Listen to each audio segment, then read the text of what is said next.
യാതൊരുവിധമായ രാഷ്ട്രീയ സാമുദായികമായ ബന്ധങ്ങളില്ലാതെ ഇൻഡിപെൻഡൻ്റ് ആയിട്ട് നിൽക്കാൻ പറ്റുന്ന ഒരു സംഘടന. ഒരു രാഷ്ട്രീയ ഇൻഫ്ലുവൻസുകളും ഒരു സാമുദായിക ഇൻഫ്ലുവൻസും ഒരു കാലത്തും ഈ സംഘടനയിൽ വന്നുകൂടാ എന്നും ആ സംഘടനയ്ക്ക് അതിൻ്റേതായ സ്വന്തമായ ഒരു വ്യക്തിത്വം, ഒരു ഐഡൻറ്റിറ്റി ഉണ്ടാവണമെന്നും അതിന് വളരെ കേഡർ സ്വഭാവത്തോടുള്ളൊരു ഭരണഘടന ഉണ്ടാവണമെന്നും അതിനെ അതേ രീതിയിൽ നിലനിർത്തിക്കൊണ്ടുപോകുന്ന രീതിയിൽ ഒരു പ്രവർത്തന ശൈലി ഉണ്ടാക്കണം എന്നുള്ളൊരു തീരുമാനത്തിലാണ് ഈ അമ്പലപ്പുഴ കുടുംബവേദി രൂപം കൊണ്ടതാക്കി. അവരുടെ ഹൃദയത്തിലോട്ട് നൂഴ്ന്നിറങ്ങി അവരുടെ പ്രശ്നങ്ങൾ എന്താണെന്ന് മനസ്സിലാക്കി അതിന് വേണ്ടുന്ന രീതിയിൽ ഏത് രീതിയിൽ നമുക്ക് അവരെ സഹായിക്കാൻ പറ്റുമെന്നുള്ളൊരു അന്വേഷണമാണ് ഈ സംഘടനയുടെ തീം. അവിടെയാണ് അമ്പലപ്പുഴ കുടുംബവേദി മറ്റുള്ളതിൽ നിന്നും വ്യത്യസ്തമാകുന്നത്. ഇന്നെനിക്ക് അഭിമാനത്തോടെ സന്തോഷത്തോടെ വളരെ ഉച്ചത്തിൽ ഇവിടെ ഇരുന്ന് ശക്തമായ ഭാഷയിലും ശബ്ദത്തിലും പറയാം, അമ്പലപ്പുഴ കുടുംബവേദി ഈ നാടിൻ്റെ നാടിയാണ്, ഈ നാടിന് വേണ്ടി പ്രവർത്തിക്കുന്ന സംഘടനയാണ്.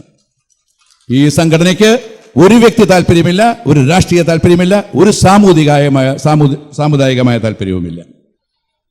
അപ്പോൾ അങ്ങനെ എവിടെ നിന്നെങ്കിലും ഒരു ഇൻഫർമേഷൻ ആർക്കെങ്കിലും ഉണ്ടെങ്കിൽ, ആരെങ്കിലും അങ്ങനെ വിചാരിക്കുന്നുണ്ടെങ്കിൽ, അങ്ങനെ ആരെങ്കിലും അതിനെ കീഴ്പ്പെടുത്താമെന്ന് വിചാരിക്കുന്നെങ്കിൽ അത് വെറും വൃഥാമോഹമാണ്.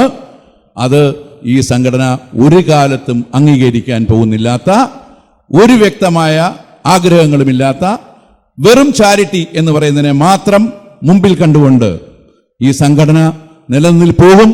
അത് നിലനിൽപ്പോകാൻ നിങ്ങളുടെ എല്ലാം സഹായവും സഹകരണവും ആവശ്യമാണ്. 14 എക്സിക്യൂട്ടീവ് മെമ്പറും 31 മറ്റു മെമ്പറുമായുള്ള അമ്പലപ്പുഴ കുടുംബവേദി എന്ന് പറയുന്ന സംഘടന.